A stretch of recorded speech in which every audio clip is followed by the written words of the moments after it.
parte da aula, eu vou fazer um exemplo que visa mostrar por que o uso de fasores é interessante no contexto de análise de circuitos que são excitados por fontes senoidais. Para isso, a gente vai partir de uma situação hipotética onde eu tenho que somar dois sinais senoidais. A gente pode imaginar que são duas fontes numa malha de um circuito ou duas correntes num nó, mas o fato é que eu tenho dois sinais senoidais com a mesma frequência angular, fases diferentes e amplitudes diferentes. E eu quero obter y, que é a somatória desses dois sinais, e eu quero expressar este y resultante no mesmo formato dessas funções, ou seja, eu quero um sinal com uma amplitude A e uma fase φ. Nós vamos realizar essa operação de dois jeitos diferentes. O primeiro jeito usando relações trigonométricas e no segundo momento usando fasores. E vamos tentar entender aí qual é a vantagem de um em relação ao outro. Para iniciar a somatória usando relações trigonométricas, eu vou me basear nas identidades cosseno A mais B e cosseno A menos B, né?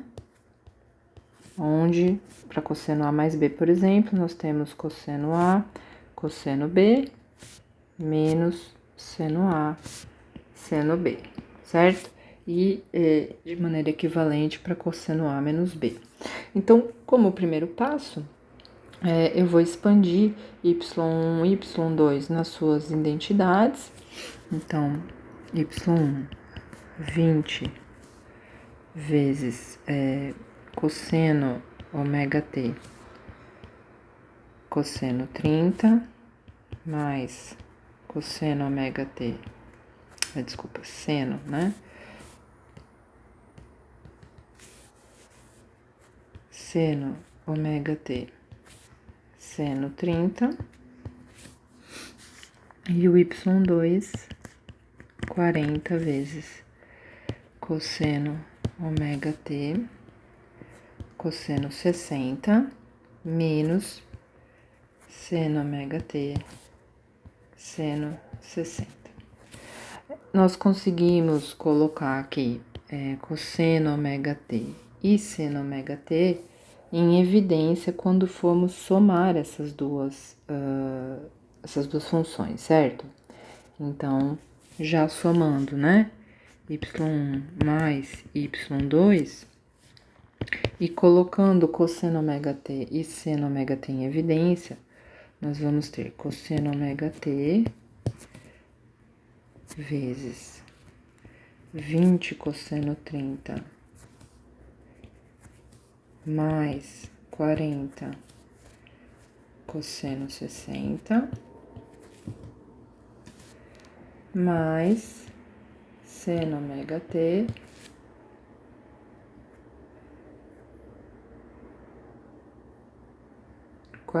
é 20 seno 30 menos 40 seno 60. Então, o que nós temos aqui é que isso é um número, né? Nós conseguimos computar esse valor, e isso é outro número. Nós vamos ter aqui um número C e aqui um número D, né? Note que esse resultado, ele não está nesse formato aqui que nós gostaríamos, que é uma amplitude cosseno de ômega t mais φ. Então, vamos passar a limpo isso tudo que a gente fez até agora, tá? Então, nesse slide aqui, eu tenho apenas a repetição do que acabou de ser feito. Então, expandimos aqui o y1 e o y2 das suas relações trigonométricas e obtivemos aqui uma somatória que em função de cosseno ômega t e seno ômega t, e aqui já aparecem os números já computados dessas relações, certo? Muito bem, nossa missão agora é tentar transformar isso aqui esse resultado aqui de y num formato tal que y seja uma amplitude vezes cosseno ômega t mais φ. E nós já fizemos essa operação na aula anterior, quando nós estávamos deduzindo a corrente do circuito RL série. E nós chegamos também numa expressão que era desse formato, e nós também ali fizemos uma transformação para obtermos aí uma expressão no formato cosseno ômega t mais φ. E nós vamos fazer o mesmo raciocínio, né, que fizemos lá na aula anterior. Então, primeiro, expandindo, né, essa forma que a gente quer obter, nós vamos ter que A cosseno ômega t cosseno φ menos seno ômega t seno φ. E nós vamos reorganizar os termos aí, de maneira que a gente fique com y igual a cosseno φ cosseno ômega t menos a seno φ seno ômega t. Então, nesse ponto aqui, nós percebemos aí o paralelo entre essa função que a gente já tem aqui embaixo e essa função. E aí, nós vamos perceber que o A cosseno φ corresponde aqui ao 37,32 e que o A seno φ corresponde ao 24,64, né? Então, nós podemos aí, então, imaginar esse triângulo, retângulo, que tem aí um ângulo φ, onde o A cosseno φ, portanto, a tangente, o cateto adjacente desse ângulo φ é dado por 37,32.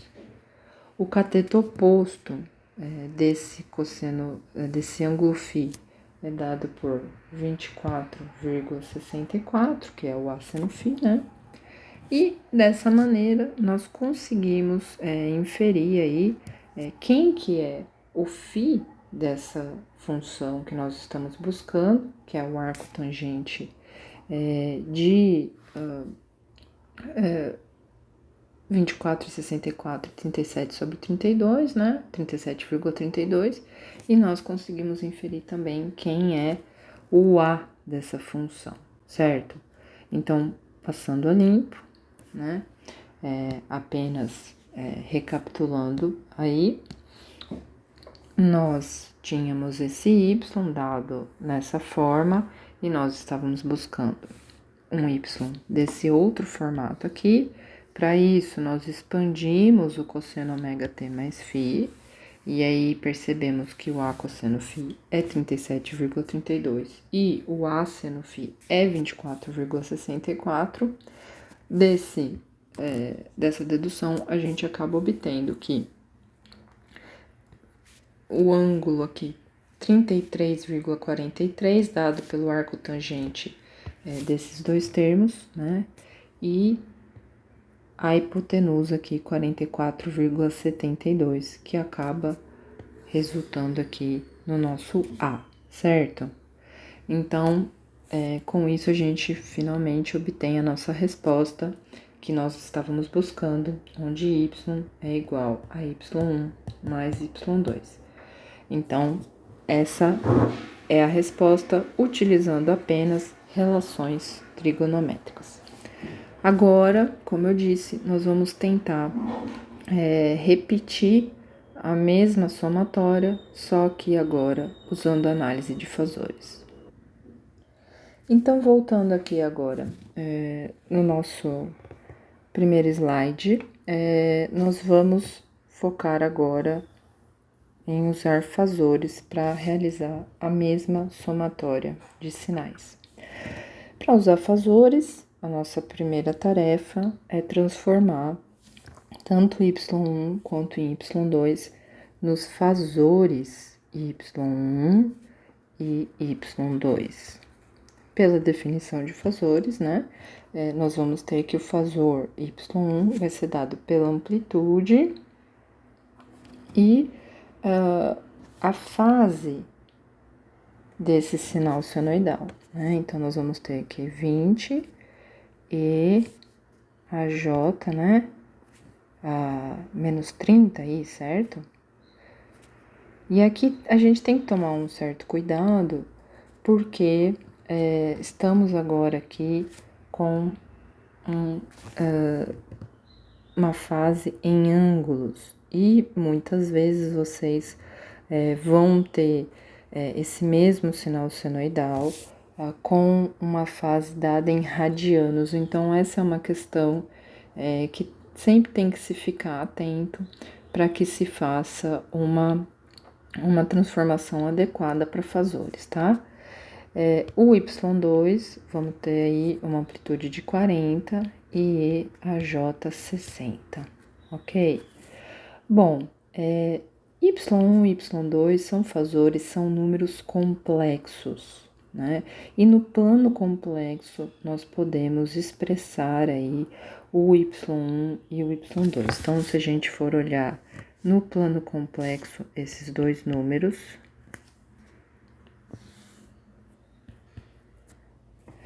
o que nós temos como Y1 é um número que aparece aqui.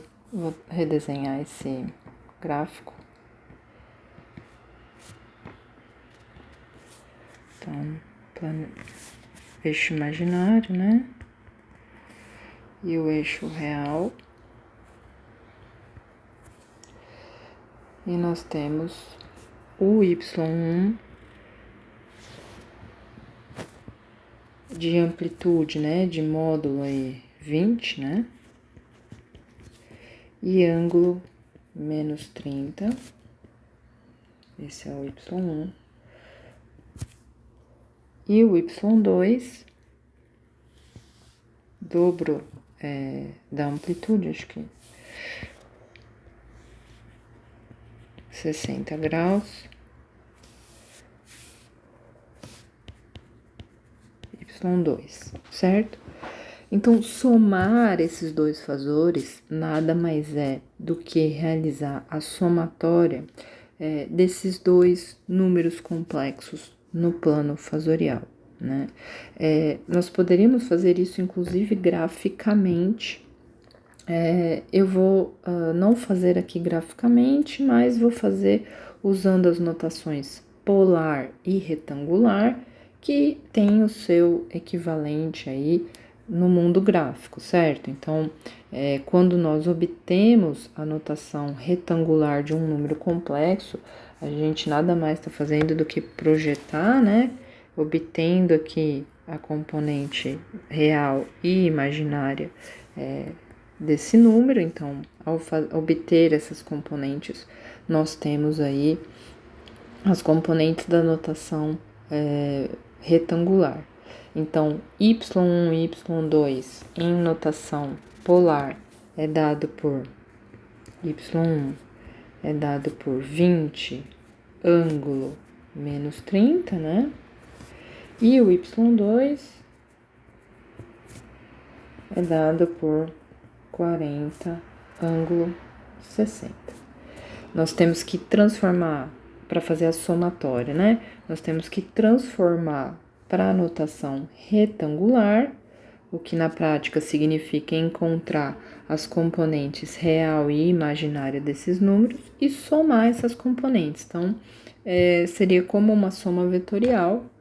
Nós conduzimos isso por meio da notação polar e retangular. Então, para mostrar como isso é feito, nós temos aqui o primeiro passo. Então, transformação de Y1 no seu fazor, 20 ângulo menos 30. Transformação de Y2 no seu fazor, 40 ângulo 60. para somar esses dois fasores, né? Nós transformamos eles para sua notação retangular. Então, 20 ângulo menos 30 resulta em 17,32 menos J10. 40 ângulo 60 resulta em 20 mais J 34,64. Depois disso, basta somar as componentes reais e imaginárias. Então, somando 17,32 com 20, obtemos 37,32. Somando menos 10 com 34,64, obtemos 24,64. Temos aqui, então, a resposta de y1 mais y2 na forma retangular, né? Então, aqui a gente já tem a resposta y1 mais y2 na forma retangular. Basta agora passarmos para a forma polar, né? Então, na forma polar, vamos ter módulo 44,72 e ângulo 33,43 graus. Bom, e como que isso nos leva a obter aquela função y igual a amplitude cosseno ômega t mais φ? A gente simplesmente precisa fazer a transformação fasorial inversa, né? Então, relembrando, nós temos aí que o nosso fasor está dado aí por y e a j φ. Então, nós temos que esse y, o y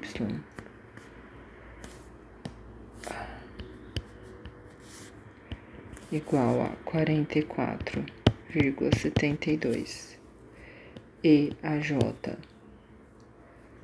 33,43 e que para obter o y de t, nós precisamos resgatar aí o ômega t original, que se manteve constante. Então, agora nós temos 44,72 cosseno de ômega t mais 33,43, que é o φ, ok? Então, com isso, a gente obtém a mesma função que nós obtivemos usando as relações trigonométricas, né? Então, a mesma relação que nós obtivemos aqui, só que agora com uma álgebra muito mais simples no plano complexo, certo? Então, fazendo um resumo, né? Quando nós tivemos que somar as duas funções no mundo das relações trigonométricas, nós temos que passar aqui por uma série de transformações, enquanto que somando as duas funções no mundo dos fasores, basta essa etapa de simples transformação dessas funções no domínio do tempo para os fasores e uma somatória que é feita no mundo dos planos complexos. É muito importante destacar que muitas calculadoras científicas, por exemplo, fazem essa somatória com tranquilidade, né? Então, isso já não é tão verdade para caso quiséssemos entrar numa calculadora, por exemplo, a expressão é possível, né? Muitas calculadoras permitem esse tipo de somatória, mas o próprio processo de imputar as funções numa calculadora ou num computador de maneira simbólica é mais complicado do que simplesmente fazer a somatória de números complexos. Então, a análise fasorial permite que a gente adote uma notação intermediária que resulta numa álgebra mais simples e que permite a gente voltar para o domínio do tempo quando nós terminamos as análises algébricas.